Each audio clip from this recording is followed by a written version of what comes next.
আসসালামু আলাইকুম। আজকে আপনাদের দেখাবো আমাদের মহিষের প্রেগন্যান্সি আমরা মূলত কিভাবে চেক করে থাকি। তো সেটা আজকে আপনাদের দেখানোর চেষ্টা করব ইনশাআল্লাহ। তো এই মহিষগুলো মূলত আমরা কয়েক মাস আগে আমাদের যে ছেড়ে দেওয়া ছিল, সেই ছেড়ে দেওয়া পাল থেকে মূলত আমরা এগুলো এখানে আনে বাঁধছি। এই সেটা হচ্ছে আমাদের যে বড় শেডটা আছে, সে বড় শেডে আমরা নিয়ে এসে বেঁধেছিলাম। তো অনেকদিন ধরে দেখতেছিলাম যে তাদের ওলান নামতেছিল না। তো সেই কারণে আর কি ডাক্তারি দিয়ে আজকে আমরা চেক করে নেব যে আসলে এই মহিষগুলো প্রেগনেন্ট কিনা। তো এর আগে প্রেগনেন্ট কিনা সেটা চেক না করার কারণ হচ্ছে যে আমরা এর আগে যে আমাদের যে মহিষগুলো ছিল, সেই মহিষগুলো আমরা চেক করার সময় তাদের যখন চেক করার পর তাদের ইউট্রাস, তাদের যে জ্বরে ওইটা, সেই ইউট্রাসটা মূলত হচ্ছে বের হয়ে আসে। তো যে কারণে আর কি আমরা শুধুমাত্র চোখের আন্দাজের মধ্যেই আমরা এই মহিষগুলোকে আমরা নিয়ে চলে আসছিলাম গাভিন হিসেবে আর কি। তো আজকে সেগুলো আমরা ফাইনাল চেক দিব যে আসলে হচ্ছে প্রেগনেন্ট কিনা। যদি আমাদের এগুলো প্রেগনেন্ট না হয়, সেক্ষেত্রে হচ্ছে আমরা এগুলো আমরা বাজারে তুলে বিক্রি করার জন্য। তো দুটি মহিষ চেক করার পরে ডাক্তার বলতেছিল যে দুটি মহিষ আমাদের প্রেগনেন্ট না। তো যে কারণে আর কি আমরা এই মহিষগুলো হচ্ছে আমরা আমাদের যে আগামী যে হাট আছে, সেই হাটের মধ্যে আমরা নিয়ে চলে যাব বিক্রি করার জন্য।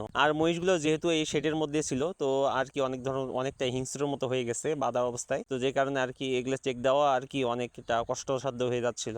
তো আমাদের জন্য দোয়া রাখবেন এবং আমাদের পরবর্তী ভিডিওর জন্য অবশ্যই আমাদের পেজটিকে ফলো করে রাখবেন। আসসালামু আলাইকুম ওয়া রাহমাতুল্লাহি ওয়া বারাকাতুহু।